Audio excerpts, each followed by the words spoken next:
Eu ainda estava como executivo da Fiat Automóveis quando eu recebi, né, um convite para vir integrar aqui o serviço público do Distrito Federal.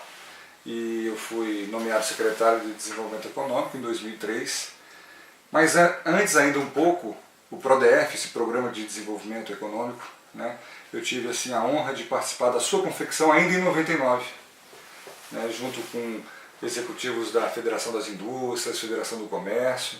Então nós nos unimos como pessoas, como cidadãos, né, de Brasília, que se preocupam com a cidade, em ter um programa que gerasse empregos na cidade. Então antes mesmo de entrar na vida pública, a gente já tinha dado a nossa contribuição com o PRODEF.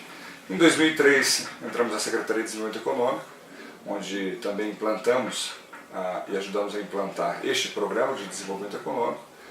E também, logo após, foram criadas 3 agências de desenvolvimento econômico, social e de infraestrutura, e nós assumimos a Agência de Desenvolvimento Econômico e praticamente coordenávamos todas as pastas econômicas do governo do Distrito Federal: turismo, a ciência e tecnologia, desenvolvimento econômico, indústria e comércio. Então, implantamos várias, mas muitas ações de governo, como o Programa de Qualidade e Competitividade do Distrito Federal, do setor privado do Distrito Federal, um avanço também que foi dado muito nessa época nas exportações do Distrito Federal, para inverter, porque o Distrito Federal ele compra tudo de fora.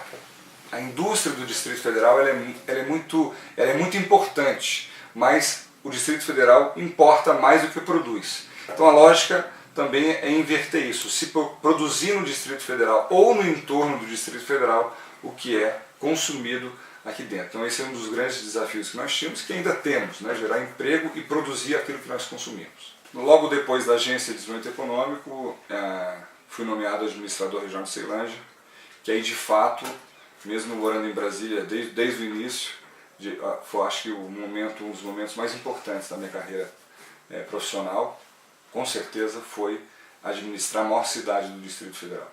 Ceilândia com 500 mil habitantes, hoje mais, naquela época com 500 mil habitantes, uma cidade entre as 20 maiores cidades brasileiras, e era um grande desafio administrar, estar ali no dia a dia com a comunidade, com a vida de uma grande cidade no Distrito Federal. E ali foi muito claro, assim, eu coloco Ceilândia como exemplo, mas isso vale para todas as cidades do Distrito Federal, todas as regiões administrativas. Brasília, essa Brasília que as pessoas conhecem de outros estados, essa Brasília do eixo monumental, do Congresso, da Catedral, enfim, desses monumentos mais importantes, ela ficou muito pequena. O Distrito Federal, Brasília é muito mais, são as cidades. E em Ceilândia que a gente percebeu que ali sim, quer dizer, o governo tem que trabalhar para essas cidades. O plano piloto está definido, o plano piloto está tombado inclusive, o plano piloto já tem uma das melhores infraestruturas do mundo, um dos melhores índices de desenvolvimento do mundo. Então todo e qualquer esforço tem que ser feito para investimentos no Distrito Federal tem que ser feito nas cidades. E a nossa experiência em Ceilândia foi exatamente nesse sentido, né? Eu fico muito preocupado porque tem muita coisa a ser feita. Tem muita coisa que tem que ser feita, sabe? A parte de educação, a parte de segurança, a parte de cultura, de lazer, sabe? Então, assim, essa foi uma experiência muito importante para a gente analisar, assim, qual o caminho que nós imaginamos ser o melhor para o Distrito Federal, e o caminho passa prioritariamente para essas cidades, para as regiões administrativas do Distrito Federal e para as cidades de fato que mais precisam desse apoio. E eu não considero o Distrito Federal com 2,5 milhões de habitantes. Quando a gente abre um site na internet, ou vê um livro, ou vê um jornal, enfim, um rádio falando da população do DF, a gente sempre escuta, né, e vê 2,5 milhões mil habitantes. Não é.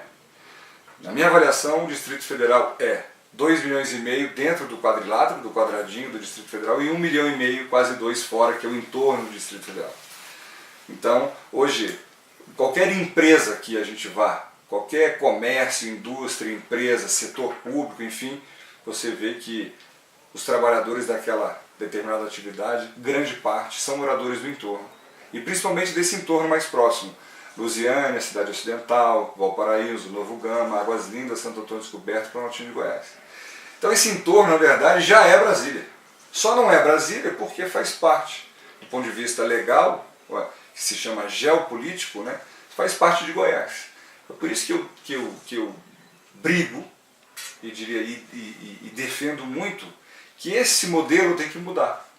O modelo, porque o Distrito Federal manda dinheiro para o entorno, em algumas áreas, como manda para a saúde, algumas áreas de infraestrutura, mas é como se fosse um favor do Distrito Federal, né? E o Estado de Goiás, por outro lado, o Estado de Goiás também, assim, registra-se pouquíssimos investimentos nessa região, porque percebe-se que o problema é do Distrito Federal, não é do Estado de Goiás. Então está mal resolvido isso.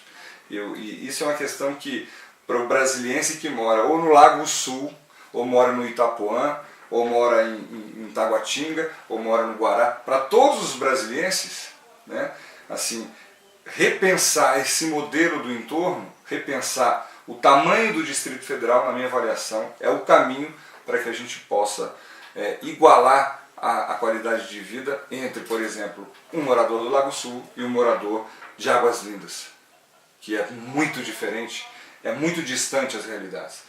Então, assim, a gente tem uma preocupação muito grande com essa visão, o que é entorno, o que é o DF. Para mim, é uma coisa só. Eu fui muito criticado quando nós soltamos a ideia, com outras pessoas do Distrito Federal, de mudar o carnaval, os desfiles das escolas de samba, do plano piloto para a Ceilândia. Fui muito criticado na época, antes de acontecer a primeira vez. Que ia ter não sei quantos milhares de mortes, que ia ser um fracasso, que ia ser o carnaval registrado como o carnaval da violência, etc. Mas eu percebia que Ceilândia, especificamente, naquele momento, precisava mostrar para o Distrito Federal que nunca foi aquela cidade que tinha um preconceito tão grande contra ela. Ela precisava mostrar isso. E aí veio a possibilidade de transferir os desfiles das escolas do carnaval para a Ceilândia. E nós fizemos. E fizemos exatamente no ano de 2005. De lá para cá não mudou, não teve, graças a Deus, nenhuma morte, nenhuma ocorrência policial grave, enfim, tudo na santa paz. Só que com um diferencial. Quando era no plano piloto, por mais que os críticos ainda queiram mostrar que é o contrário, quando era no plano piloto, e eu fui quando o carnaval era na W3 Sul, no Eixão Sul, no setor militar urbano, na torre de televisão, fui em todos. Só que eram desfiles de alto nível do ponto de vista das escolas. Só que desfile que infelizmente as escolas desfilavam para quase ninguém. Não tinha público, porque o público do plano piloto viaja no carnaval, vai para um baile, no clube, ele não fica em Brasília. E nessa transferência, assim, a autoestima da cidade melhorou, 70, 80 mil pessoas todas as noites vendo os desfiles, e aí isso faz a gente pensar o seguinte: as festas em Brasília não podem acontecer só no plano piloto. Claro, aniversário de Brasília é no plano piloto.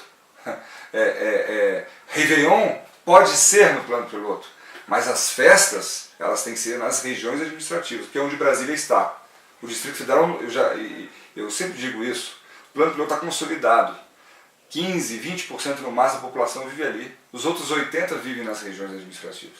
Então, esse assunto do carnaval, ele é emblemático. As grandes festas têm que ser feitas nas regiões, nas RAs, nas cidades, e não no plano piloto.